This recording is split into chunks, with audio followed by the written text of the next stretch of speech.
Salam alaikum wa rahmatullahi ta'ala wa barakatuh. Bonjour tout le monde. Dans cette vidéo, je vais continuer à parler de l'énergie responsable de la dérive des continents. Après avoir vu la relation entre la profondeur et la température interne de la Terre, et on a vu que là, on avait vu ça à la page 16, je crois. Qu'est-ce qu'on a vu? On a vu que là, il y a une relation directe entre la température interne de la Terre et la profondeur. Ça veut dire quoi? Cela veut dire que si la profondeur augmente, la température interne de la Terre augmente. C'est ce qu'on a vu. Et l'augmentation, on l'a déjà calculé dans la première vidéo. C'était 33,33 degrés Celsius pour chaque 100 mètres. Si on ajoute, la profondeur augmente de 100 mètres, le gradient géothermique, c'était la température, augmente de 3,33. 3 degrés Celsius, 33. Si au contraire la profondeur diminue, il y a aussi diminution de la température interne de la Terre par la même valeur, c'est-à-dire 3 degrés Celsius, 33. Je vais revenir à la dernière phrase ici. Pour le document 1, c'était la variation de la température en fonction, c'est la température interne de la Terre, en fonction de la profondeur, s'appelle le gradient géothermique. C'est-à-dire ici, on a la définition de quoi? La définition du gradient géothermique. C'est quoi le gradient géothermique? Le gradient géothermique, c'est la variation, c'est-à-dire l'augmentation, la diminution de quoi? De la température interne de la Terre en fonction de la profondeur. Si la profondeur augmente, la température augmente. Si la profondeur diminue, la température diminue. Et on a calculé la valeur du gradient géothermique, c'est-à-dire 3 degrés Celsius, 3. Une augmentation de 100 mètres va élever la température interne de 3,33. Une augmentation de 200 mètres va élever la température interne de la Terre de 6 degrés Celsius, 66, etc. Et le contraire est vrai. Si on diminue la profondeur, la température aussi diminue. Après, on va parler de quoi? On va voir les conséquences de la variation de la température interne, c'est-à-dire la variation du gradient géothermique. Pour cela, j'ai décidé ici une planche, là. C'est la même chose ce qu'on avait en classe. Ici, la première couche qui représente la croûte terrestre. Ici, c'est la surface de la Terre. Ici, il y a le manteau. Ici, il y a en bas le troisième constituant qu'on va voir plus longtemps, qui s'appelle le noyau externe, ou bien c'est là le noyau. Pour cela, on a vu deux choses qui sont en relation. Il y a la profondeur, ici représentée en vert, et la température interne de la Terre. Est-ce qu'on a vu que si la profondeur augmente, ici la profondeur elle est 0, c'est-à-dire on est à la surface de la Terre, mais si la température augmente, si la profondeur augmente, ce qu'on va voir, c'est la température interne qui va augmenter. Ici, seulement, on a la température c'est 0, mais la température externe qui existe là, c'est-à-dire la température ambiante, c'est-à-dire la température de l'air. On parle ici de la température interne de la Terre, c'est-à-dire ici une faible valeur qu'on peut qualifier comme 0, comme température interne de la Terre. Ici, si la profondeur augmente, il y a augmentation de la température interne de la Terre. Et c'est ça, c'est ce qu'on a, c'est la relation entre les deux, c'est le gradient géothermique, c'est la variation de la température interne en fonction de la profondeur. Une fois on fait augmenter la profondeur, la température interne augmente. Si on fait diminuer la profondeur, la température interne diminue. Après, deux autres facteurs sont aussi liés à le gradient G thermique. Le premier, c'est la dureté. C'est la dureté. Salaba. La dureté des roches ici sont des roches. La croûte, c'est des roches. Le manteau, ce sont des roches. La dureté des roches va diminuer. Pourquoi va diminuer? Parce que la température va augmenter. Si on fait augmenter la température, la dureté des roches va diminuer. Cela veut dire quoi? Cela veut dire que la dureté à la surface, elle est très grande. Les roches sont très dures. Mais une fois la température, la profondeur augmente, la température interne augmente, est-ce que ce qu'on va voir? On va voir que la dureté va diminuer. Autre chose, c'est la plasticité. C'est là la plasticité des roches. L'Aden. C'est le contraire de la dureté. Le contraire de la dureté. Ici, on a une faible plasticité à la surface, mais si la température interne augmente, la plasticité va augmenter. Ils sont en commun, c'est-à-dire sont liés tous les deux. Si la dureté diminue, en même temps, la plasticité va augmenter. Si la dureté augmente, la plasticité va diminuer. Ça veut dire quoi? Si on va maintenant, on va comparer les roches de la croûte avec celui du manteau, avec les roches du manteau. Ce qu'on va voir, c'est les roches ici, dans la profondeur, la croûte, c'est les placée au-dessus du manteau, c'est-à-dire que la croûte est moins profonde que le manteau. La croûte est moins profonde que le manteau.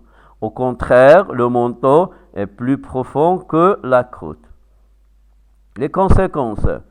La température interne de la terre, des roches qui constituent la croûte. La température interne de la croûte, elle est inférieure à la température interne du manteau. C'est-à-dire que les roches de la croûte terrestre sont moins chaudes que les roches du manteau. Au contraire, les roches du manteau sont plus chaudes que les roches de la croûte terrestre.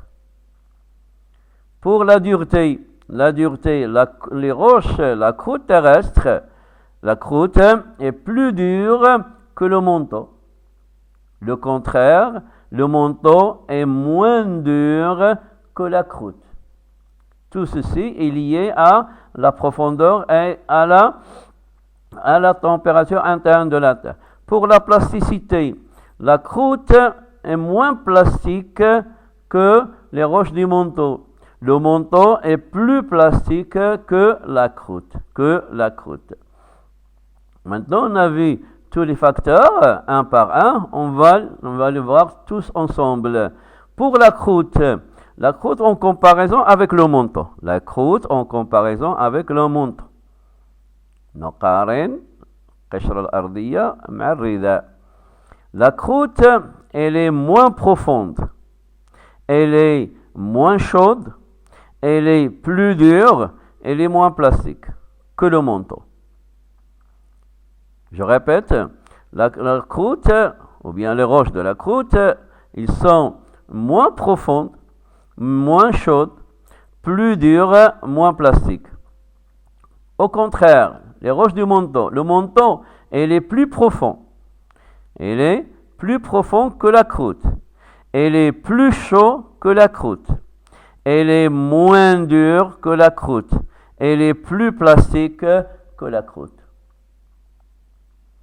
Pour le manteau, on va le diviser en trois parties. Il y a le manteau supérieur, il y a le manteau moyen et il y a le manteau inférieur. Voilà le manteau supérieur, le manteau moyen et le manteau inférieur, ou bien le manteau profond. Manteau supérieur, manteau moyen, manteau inférieur, ou bien profond. Maintenant, je compare. Qu'est-ce que je compare? Je compare la croûte avec le manteau supérieur. La croûte avec le manteau supérieur. La croûte, elle est au-dessous. elle est au-dessus du manteau supérieur. C'est-à-dire, la croûte terrestre, elle est moins profonde, moins chaude, plus dure, moins plastique que le manteau supérieur. Le manteau supérieur, c'est l'inverse, il est plus profond que la croûte, il est plus chaud que la croûte, il est moins dur que la croûte, mais plus plastique que la croûte. Maintenant, je compare le manteau supérieur et le manteau moyen. Le manteau supérieur et le manteau moyen. C'est la même chose. Le manteau supérieur, c'est-à-dire, il est placé au-dessus du manteau moyen. Le manteau moyen est au-dessous. C'est-à-dire que le manteau supérieur, il est moins profond. Il est moins profond que le manteau moyen. Il est moins chaud que le manteau moyen. Il est plus dur que le manteau moyen. Elle est moins plastique que le manteau moyen. C'est la même chose quand on a comparé la croûte avec le manteau supérieur. Maintenant, le manteau supérieur avec le manteau moyen. Le manteau supérieur, il est moins chaud, il est moins profond, il est moins chaud, plus dur, moins plastique. Le manteau moyen en comparaison avec le manteau supérieur. Le manteau moyen, il est plus profond que le manteau supérieur, il est plus chaud, il est moins dur, il est plus plastique. Le manteau moyen, plus dur, plus chaud, moins dur, plus plastique que le manteau supérieur. Si je compare maintenant le manteau moyen et le manteau inférieur. Le manteau moyen, il est moins profond que le manteau inférieur, c'est-à-dire que le manteau inférieur, c'est profond, c'est le plus profond. Il est moins chaud que le manteau inférieur, il est plus dur que le manteau inférieur, il est moins plastique que le manteau inférieur. Cela veut dire quoi? Que le manteau inférieur, il est plus profond que le manteau moyen, plus chaud que le manteau moyen, moins dur que le manteau moyen, plus plastique que le manteau moyen. Le manteau inférieur, ou bien le manteau profond, c'est le plus profond, c'est le plus profond, c'est le plus chaud, c'est le moins dur et le plus plastique. La croûte, au contraire, c'est celle qui est la moins profonde et la moins chaude, la plus dure et la moins plastique. Maintenant, on a vu les conséquences, c'est-à-dire il y a une différence entre les constituants du globe, la croûte, et le manteau moyen, le manteau supérieur, le manteau inférieur, du point de vue profondeur, température interne, la dureté et la plasticité. Maintenant, qu'est-ce qu'on va faire? On va regrouper les deux composants, c'est-à-dire la croûte terrestre plus le manteau supérieur. Ces deux-là, qu'est-ce qu'ils vont former? Ils vont former la lithosphère. La lithosphère. Qu'est-ce que la lithosphère? La lithosphère, c'est le relief sacré. La lithosphère. Pour les deux, je vais regrouper les deux manteaux, le manteau moyen et le manteau inférieur. Cela veut dire quoi? Cela veut dire que j'ai divisé les 4 constituants en deux groupes. Premier groupe, c'est le manteau supérieur et la croûte, c'est-à-dire la lithosphère. Les deux qui restants sont le manteau moyen et le manteau inférieur. Cela veut dire quoi? Si je compare les deux supérieurs, c'est-à-dire la lithosphère avec le manteau supérieur moyen et inférieur, je vais dire que la lithosphère, tout entière, elle est moins profonde que le manteau moyen et inférieur. Moins profonde. Elle est aussi moins chaude que le manteau moyen et inférieur. elle est plus dure que le montant moyen et inférieur, et moins plastique que le montant moyen et le montant inférieur. Cela veut dire quoi? Cela veut dire que j'ai deux parties. Une partie qui est dure, c'est-à-dire la lithosphère, formée par la croûte plus le manteau supérieur, la croûte plus le manteau, et une partie qui est moins dure, plus plastique, c'est le manteau moyen et le manteau inférieur. Et la partie qui est plus dure, elle est posée directement sur la partie qui est moins dure, Cela veut dire quoi? Cela veut dire qu'il y aura des conséquences. Maintenant, j'ai dit que la lithosphère, elle est moins profonde, moins chaude. Cela veut dire quoi? Que le manteau moyen et le manteau inférieur sont plus chauds que la lithosphère. Maintenant, je vais comparer le manteau moyen et le manteau, j'ai dit, inférieur. Les deux manteaux, le manteau moyen et le manteau inférieur, sont différents du point de vue profondeur, etc., température. Ici, le manteau moyen, ici, il est chaud.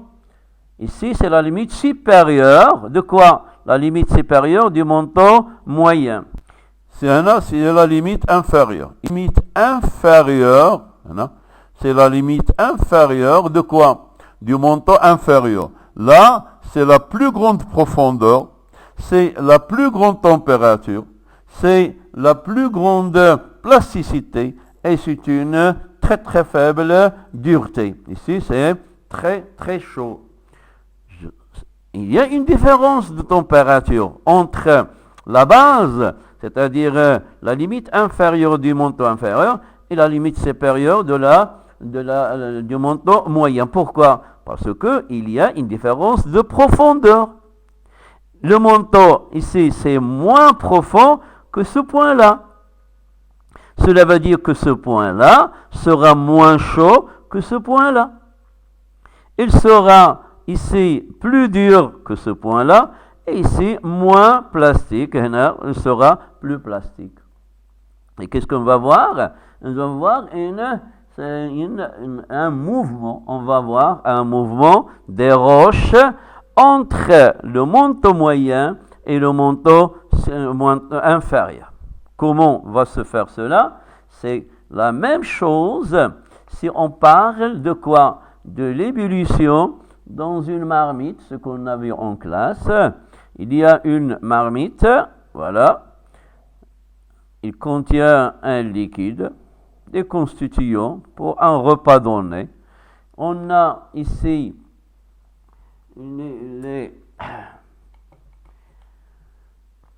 on a le four ici, on a le feu, etc.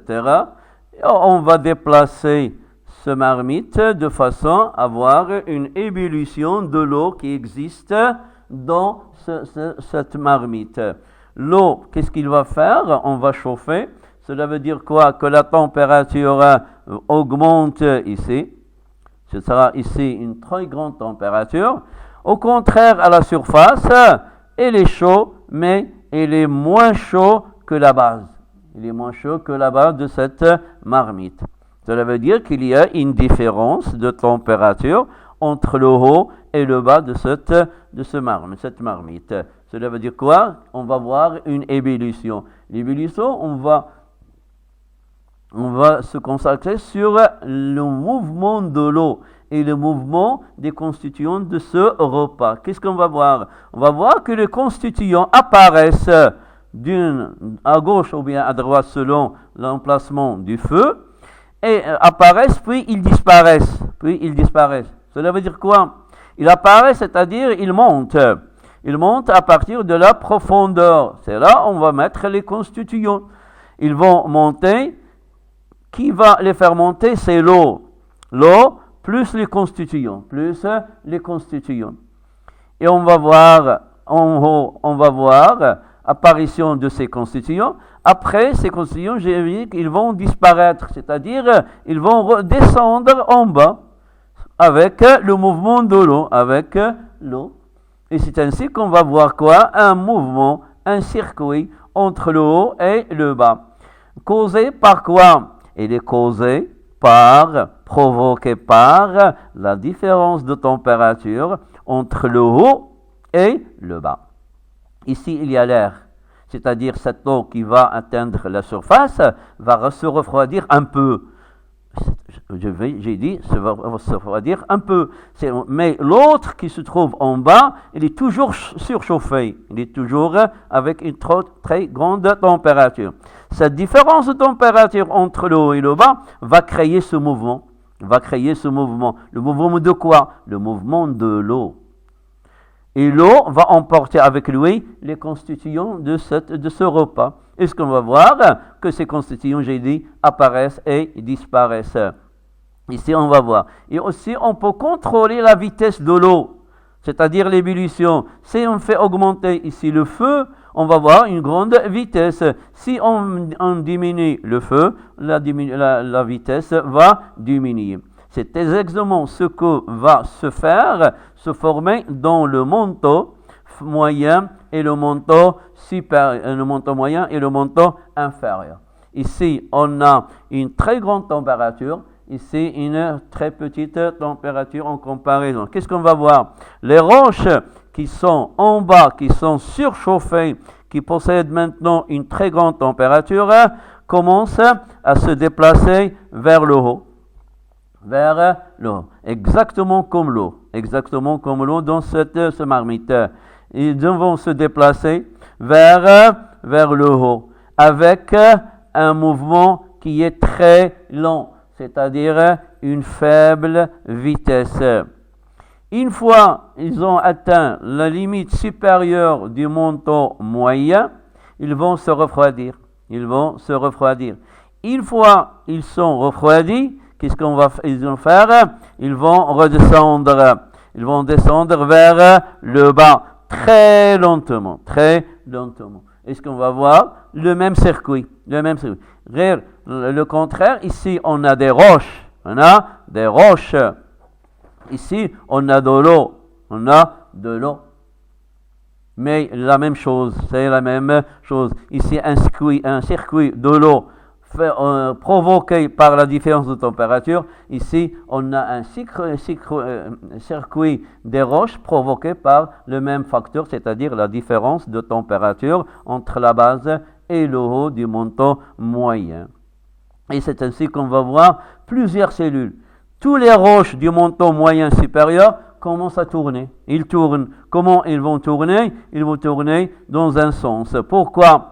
Parce que ils sont très chauffés. Ils vont monter.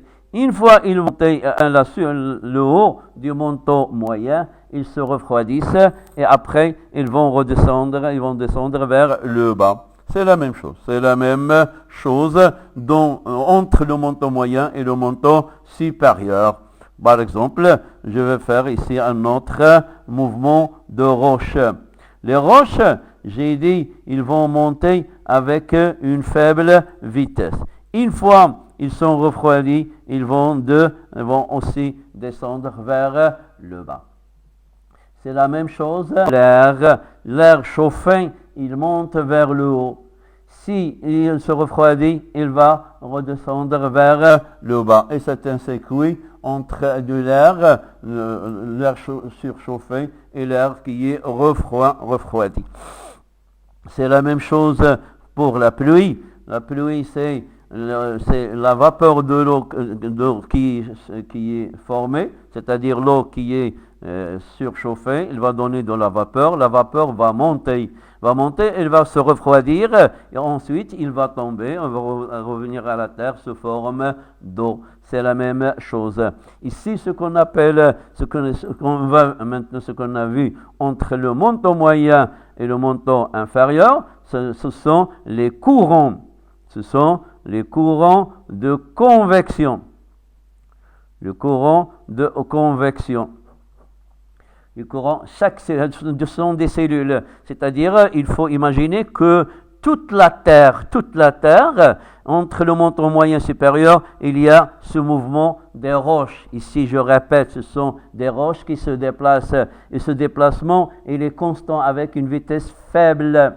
Cela veut dire quoi? Ils vont prendre beaucoup de temps à monter et beaucoup de temps à descendre vers le bas.